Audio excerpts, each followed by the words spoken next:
Mga master, okay lang bang? Huwag niyong skip ang mga ads sa aking mga video kung okay lang mga master. Salamat sa solid na suporta po. Yon, what's up mga masters? Nandito na naman tayo sa panibagong araw, panibagong kabanata na naman ang pagsasama-samahan natin ngayon guys.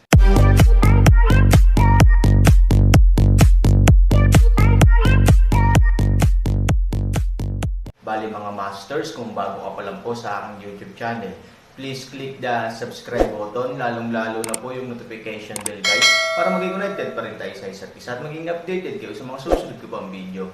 Bali mga masters, bago natin umpisahan ng kwento ay mag-shoutout po muna tayo para sa mga solid nating tagapakinig. Shoutout kay Rompino JR, shoutout kay Norlisa Sugay, shoutout kay Danilo Wamar, shoutout kay Song Lyrics. Yun na nga mga masters, no? Bali hindi na ito patagalin. In 3, 2, 1, let's go! Mga masters, 3 video po araw-araw ang i-upload natin. Ang bagong yugto ni Daryl sa Storytelling Channel sa YouTube mapapakinggan. Ang bagong kabanata, nang marinig ni Eunice ang tanong ni Daryl siya ay hindi agad nakaimik. At nang mapansin ito ni Daryl agad siyang nagsalita. Bakit Eunice, may problema ba?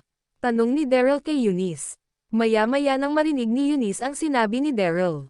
Agad bumalik ang ulirat nito at sinabi, Kuya Daryl, sa pagkakaalam ko, magulo masyado ang mga sekta.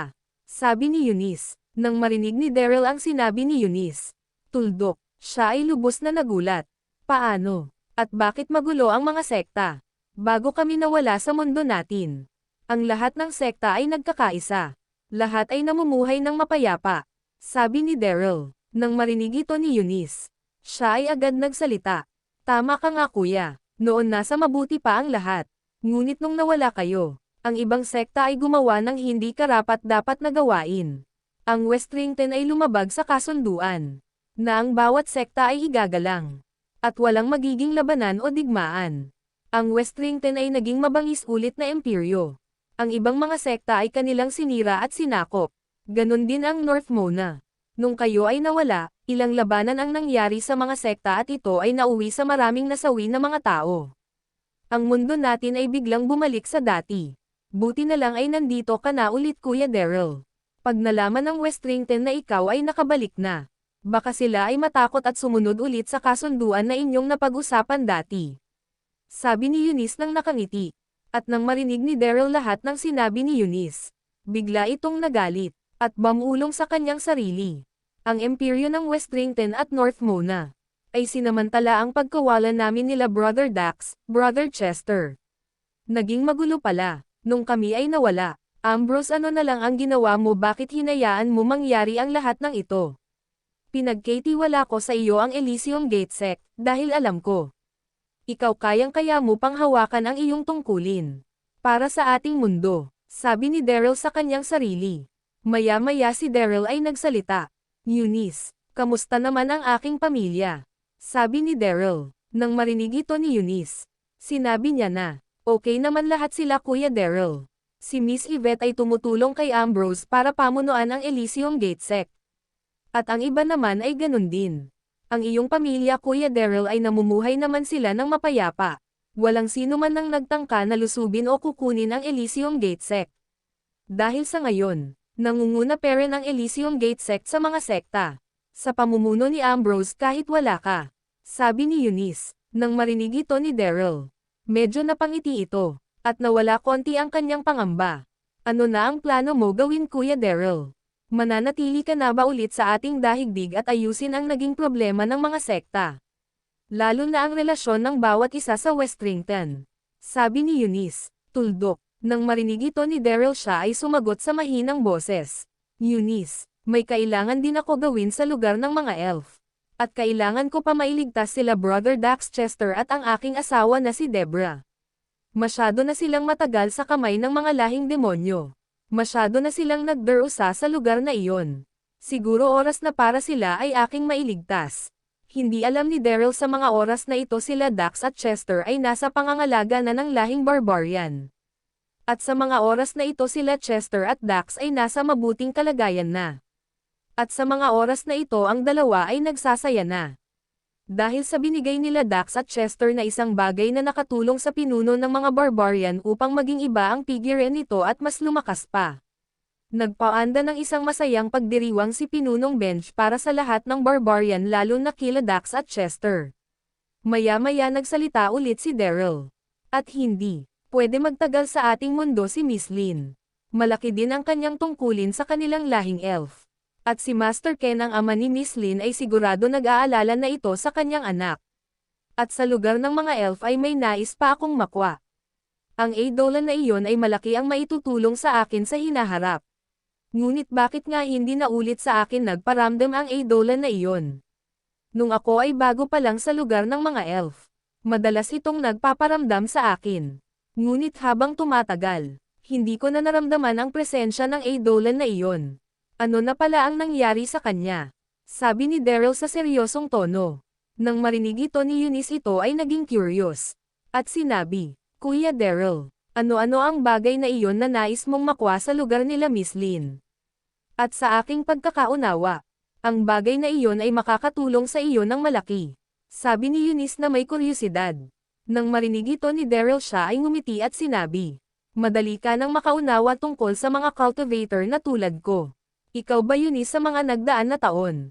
Hindi mo ba sinubukan magkaroon ng spiritual na lakas para maprotektahan mo ang iyong sarili? Sabi ni Daryl. At ang tinutukoy ko ay hindi isang bagay Eunice. Ang Eidolon ay isang malakas na hayop na naninirahan sa ibang mundo. Ito ay isang hayop na makakapagbigay lakas sa sinumang nagmamay-ari nito. Ang lakas ng hayop na iyon at ang lakas ng nagmamay-ari sa kanya, ay pwedeng magsanib. Sa oras na sila ay nakikipaglaban, at hindi basta-bastang lakas ang mayroon ang Eidolon na kanyang tinataglay. Tuldok, kaya nais ko makuha ang hayop na iyon. Upang pag dumating ang araw na ang hari ng demonyo at ako ay magharap, ay magagamit ko ang lakas ng hayop na iyon. Laban sa hari ng demonyo. Sabi ni Daryl. Nang marinig ito ni Eunice ito ay nabigla at sinabi. Kung ganon, napakalaki pala talaga ng maitutulong ng hayop na iyon kuya sa iyo. Sana makuha mo na sa madaling panahon ang Eidolon na iyon. At sa sinabi mo kanina kuya, hindi na pumasok sa isip ko na maging isang cultivator. Masyado akong abala sa paghawak sa mga negosyo mo. Tinon ko na lang ang aking oras sa kung paano papalakihin ang iyong negosyo, at may sapat naman ako mga bantay na cultivator, sila ang pumoprotekta sa akin. Kaya hindi mo na kailangan mag-alala sa akin kuya. Sabi ni Eunice nang nakangiti. Nang marinig ito ni Daryl ito ay napakamot ng ulo at sinabi. Humihingi ako ng tawad sa iyo Eunice. Dahil sa aking negosyo wala ka ng ibang nagawa. Buong panahon mo ay tinoon mo na sa pag-aalaga sa aking mga negosyo. Sabi ni Daryl kay Eunice. At si Eunice ay sumagot. Nako kuya wag kang magsabi ng ganyan. Dahil din sa iyong negosyo napakalaki ang naitulong nito sa akin. Tignan mo nagkaroon ako ng isang mansion na tulad nito.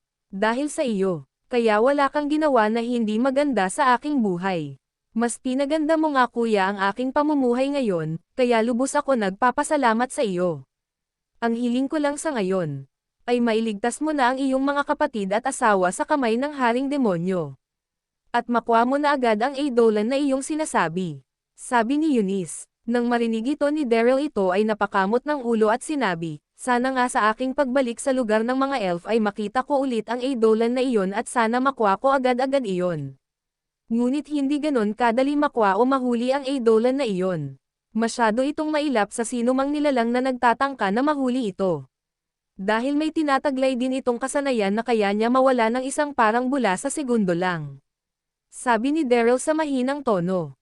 At maya-maya, dumating ang kasambahay at sinabi, Miss Eunice, okay na po ang isang silid na inyong pinahanda sa amin. Maaari na po tumungo ang inyong kapatid sa kanyang silid upang makapagpahinga.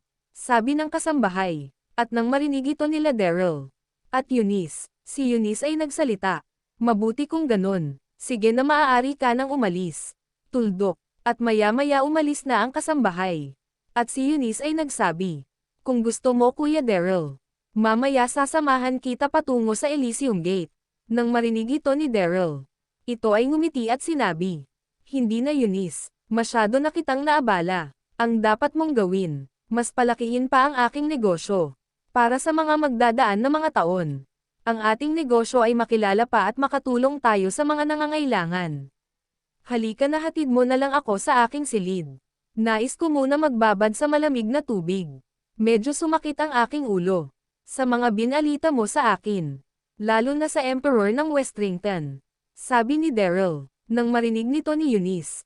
Agad itong tumugon. Sige kuya, halika na. Ang dalawa ay naglakad na at pumasok sa loob ng mansion ni Eunice. At habang naglalakad ang dalawa, si Daryl ay biglang naisip si Lynn, at si Daryl ay bamulong sa kanyang sarili. Kamusta na kaya ang pakiramdam ni Miss Lynn? Nagpapahinga na kaya siya sa mga oras na ito? Tingin ko masyado din siyang napagod sa lahat ng nangyari sa amin. Doon pa lang sa sagradong harang, madami na kaming napagdaanan, lalo na nung nahulog kami sa mahiwagang lagusan na iyon at makarating kami sa mundo ng mga tao. Sa pagdating namin dito ay nakaranas agad kami ng isang maliit na problema dahil sa simpleng away lang ng isang matanda at baliw na lalaki na iyon. Sana lang ay maayos ngayon si Miss Lynn at sana siya ay komportable sa kanyang silid, sabi ni Daryl sa kanyang sarili. Hindi alam ni Daryl, si Lynn sa mga oras na ito, ay nakababad sa malamig na tubig. Ang kanyang magandang katawan ay medyo namumula dahil sa pagkababad nito. At ito ay sobrang inis sa kanya, dahil sa kanyang sinabi kanina na isang kaibigan lang ang turing niya kay Lynn. Ang damit na tumakip sa kanyang muka kanina, ay gawa ni Lynn iyon. Dahil sa sobrang inis ni Lynn, inihagis niya ang damit pang lalaki nang makita niya ito. Maya-maya, nakarating na sila Eunice at Daryl sa silid ni Daryl at si Eunice ay nagsalita. Kuya, nandito na tayo sa iyong silid. Kung nais mo na magpahinga maaari ka nang pumasok. At kung may kailangan ka pa, sabihan mo agad ang mga kasambahay upang ito ay kanilang gawin agad, at ako kuya ay magpapahinga na din muna. Ang daming nangyari sa araw na ito, sabi ni Eunice nang nakangiti. Nang marinig ito ni Daryl siya ay nagsalita. Wala na ako ibang kailangan pa. Ako ay magbababad muna sa tubig. Upang makapag-relax, sige na magpahinga ka na din. Huwag mo kalimutan na maligo muna, sabi ni Daryl. Nang marinig ito ni Eunice ito ay napaisip at sinabi. Kuya, mabaho na ba ako? At parang nais mo na ako maligo. Sabi ni Eunice. Nang marinig ito ni Daryl siya ay tumawa ng malakas. Hahaha, hindi naman. Sinasabi ko lang. Nang marinig ito ni Eunice ito ay nagsalita. Ikaw talaga kuya Daryl. Sige na magpahinga ka na dyan. Ako ay aalis na. At si Eunice ay nagpas siya ng umalis. At ito ay naglakad patungo sa kanyang silid. Maya-maya, si Daryl ay pumasok na sa kanyang silid. At ito ay dumiretso sa lugar ng paliguan. At habang nagbababad si Daryl, ito ay nagsalita. Isasama ko ba si Miss Lynn sa Elysium Gate Sec? Yun na nga mga masters, no? Bali panibagong kabanata na naman yung natapos natin ngayong gabi. Muli, maraming salamat po talaga sa walang sawang suporta po sa aking YouTube channel na talagang inaabangan nyo po ang bawat upload ko po.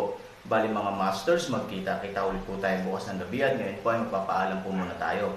Bali mga masters, bye-bye!